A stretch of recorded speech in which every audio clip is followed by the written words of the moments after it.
As you guys know, Andrew Tate likes to play chess a lot, and in today's video I'm gonna show you a very recent game played by him in which he managed to play a brilliant move. The game started with a modern defense, and after Andrew Tate fianchettos his bishop and brings his knight out, his opponent immediately blunders upon in the center of the game.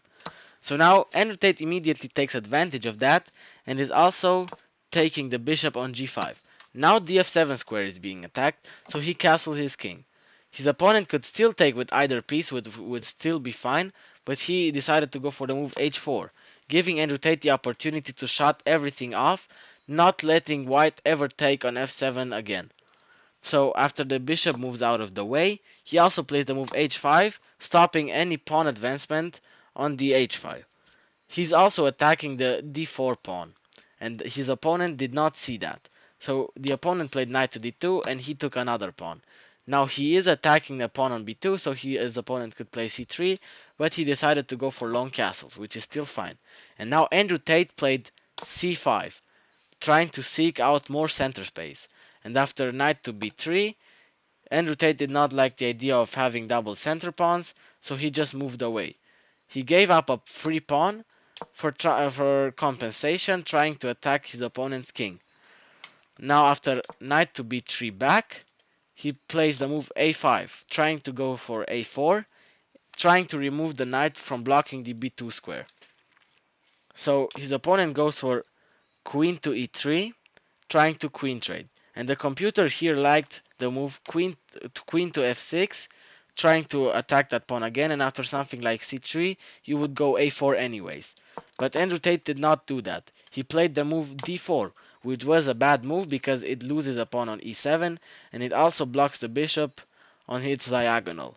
So Andrew Tate's opponent takes that immediately, and Andrew Tate is not hesitating, he's attacking his opponent. So after knight to d2, Andrew Tate plays knight to c6, attacking his opponent's queen. And his opponent thought he was smart, because after knight to c4, he's having the opportunity to take here after Andrew Tate takes here.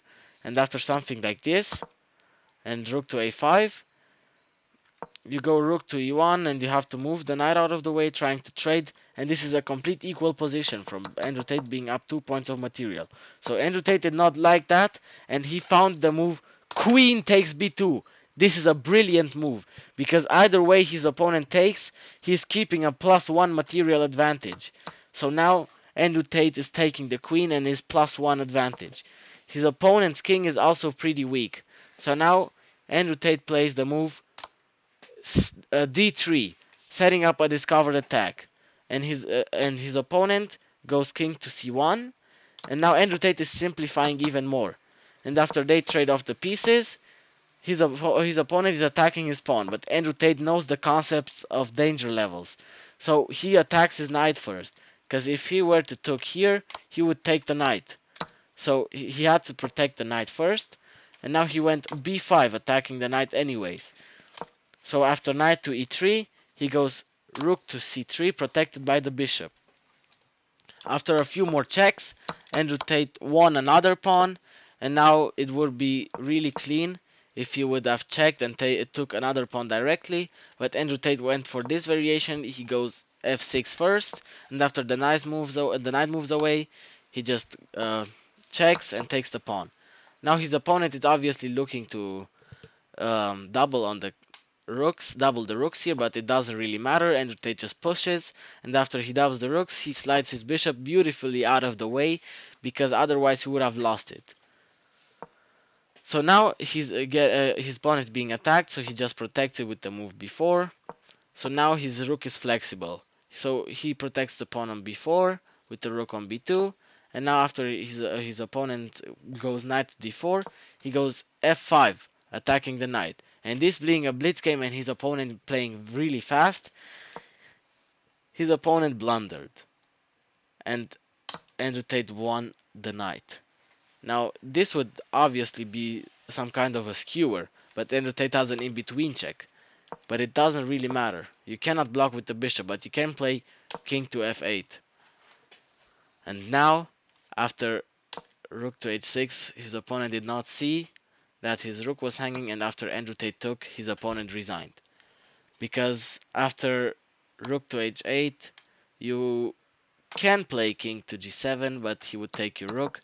So after something like this, you are black is completely winning. He's almost promoting, and he's looking to attack your rook, to trade the rook and promote, and this is unwinnable. So this is how Andrew Tate has won a game in blitz by finding a beautiful queen sacrifice. Well, it wasn't necessarily a sacrifice because he took a pawn and then took the other queen, but he still sacrificed his queen first before taking the other queen. Otherwise, it would have been an equal position.